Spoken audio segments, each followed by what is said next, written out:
want to join you in welcoming colleagues back from this short, long, whatever the case may be, recess. Again, it is sad that government is not properly constituted here yet. My colleague mentioned that there is 5 dozens of ministers. That's actually not entirely true.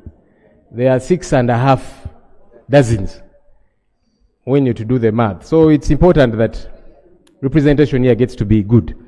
Honourable Speaker, I have 2 quick issues. There's a lot that's been happening during recess, but now that we are here, I thought that I would bring these 2 quick issues to the attention of government.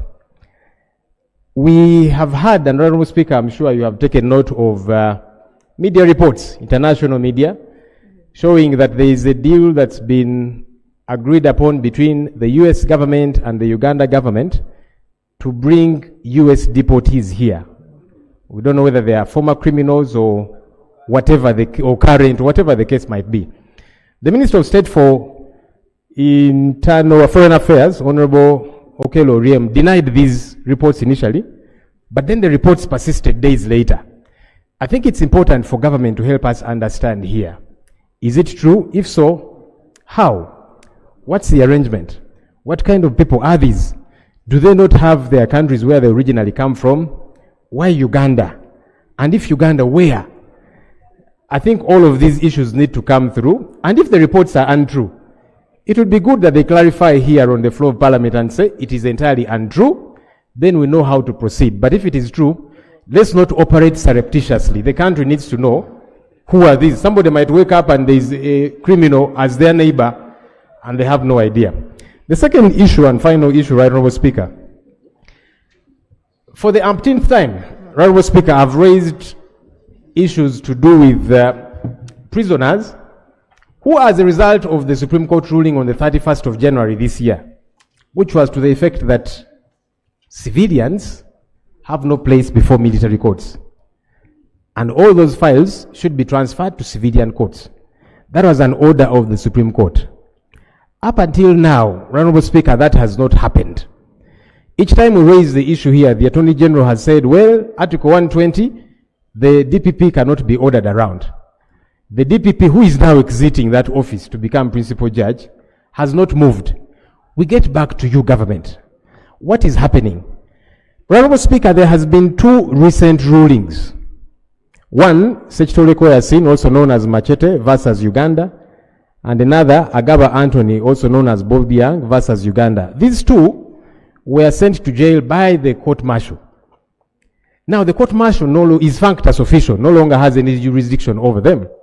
They went to the High Court to seek bail as their cases get to be processed whichever way. There is 2 rulings here, one by the Honourable Justice Professor Andrew Hauha and the Honourable Justice Emmanuel Baguma that I want to lay here. These rulings are to the effect, court was saying, we cannot entertain a matter which has not been properly brought before us as the High Court. So the High Court was saying, the Supreme Court said those files should be transferred to the civilian courts, the High Court. That has not happened yet. And so court is saying, you go back to jail because for us we don't have any authority over you. There is ping pong, Right Honourable Speaker. Rights are being trampled upon. Justice is not being served. Where should these people go? Because that would also mean they are illegally in jail. Because the court-martial that sent them to jail is functus official, has no authority over them anymore. The High Court, which should be entertaining their matters, is saying, you're not before us, we don't know you. Where should they run to? Honourable Speaker, government needs to clarify this matter. Are they in perpetual violation of a Supreme Court ruling? What's happening exactly? We need to know. And I've tabled the rulings, Right Honourable Speaker. Thank you. I think we shall get a clarification from the Attorney General on that. But then on the first one, we have a gateway to it. We should not just speculate that there was an agreement.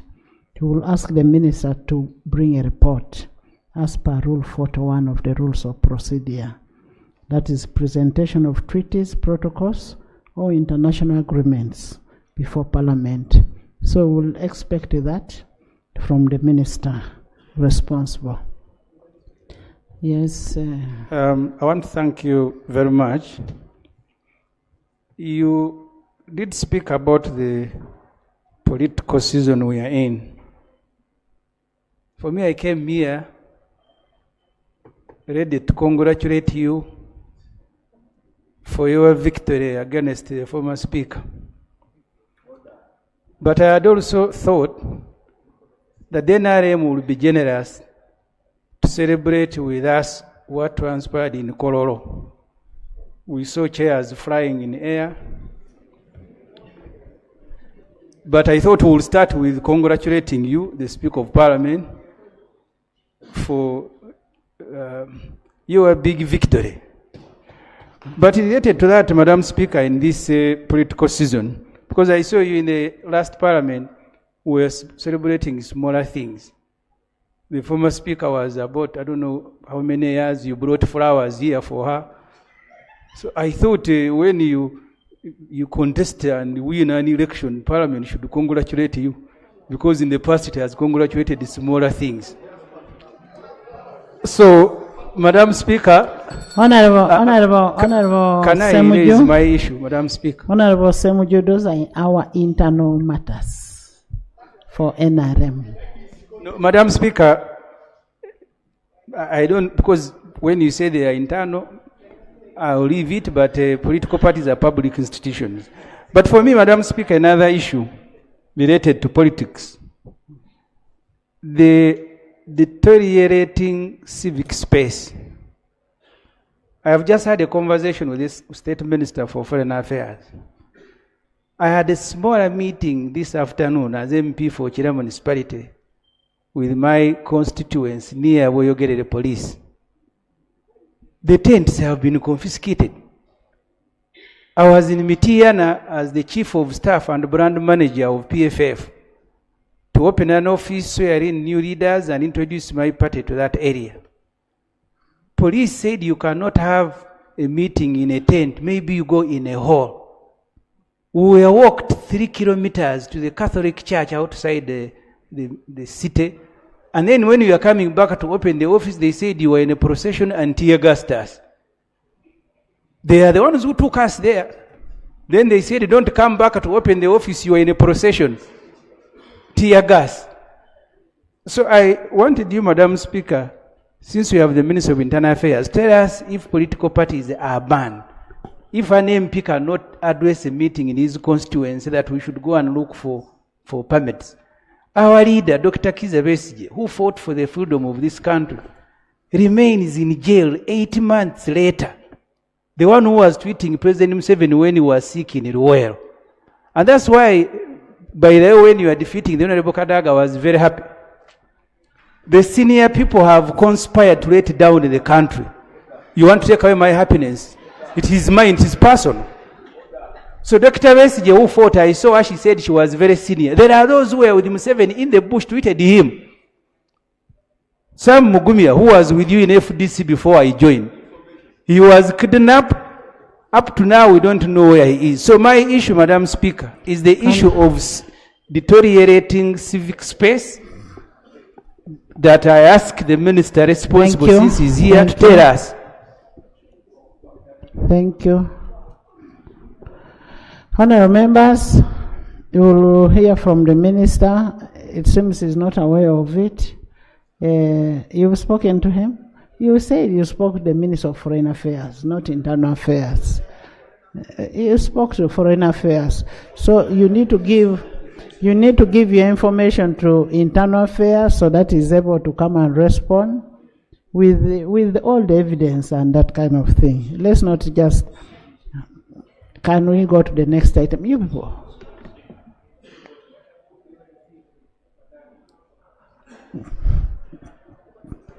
Thank you, Honourable Speaker, for the flexibility.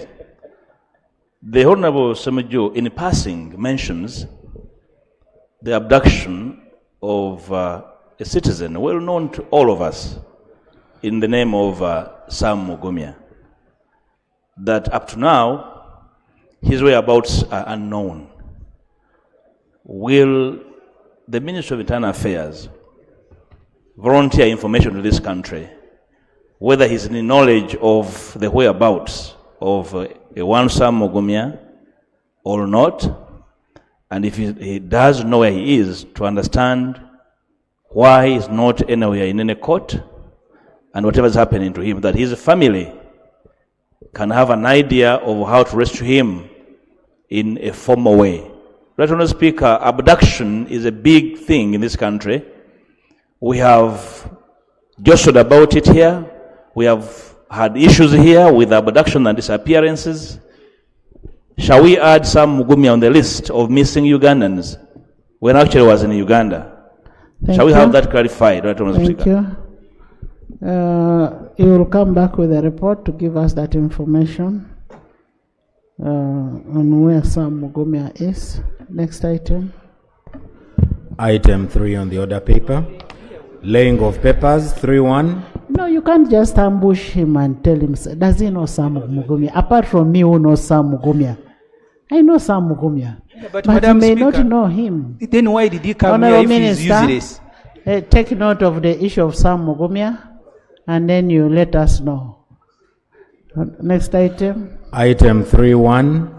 Proposal to borrow up to euros 9.4 million from Unicredit Bank Austria for the construction and equipping of Mbale Oncology Center, and United States dollars 36.5 million from the Islamic Development Bank for the construction of Arua Oncology Center and radiotherapy equipment for the Mbale Oncology Center. Honourable members, Article 159(2) of the Constitution of the Republic of Uganda conditions the government borrowing to parliamentary approval, and pursuant to Rule 162(1) of the Rules of Procedure, I will invite the Minister of Finance to table the proposal. Yes. Order on what? Madam Speaker, a while ago, you asked this minister whether he has authority to represent government, and he said he didn't have. Is he now in order to begin trafficking loan requests? He's the when Minister we don't of have Finance. But he said he doesn't, government has He's not the sent Minister him. of Finance. Minister. You know, we are in election time. If Honourable Ssemujju doesn't speak anything, he may lose his vote. So he's using that to get the vote. Honourable Minister. Honourable Minister, can you lay the loan?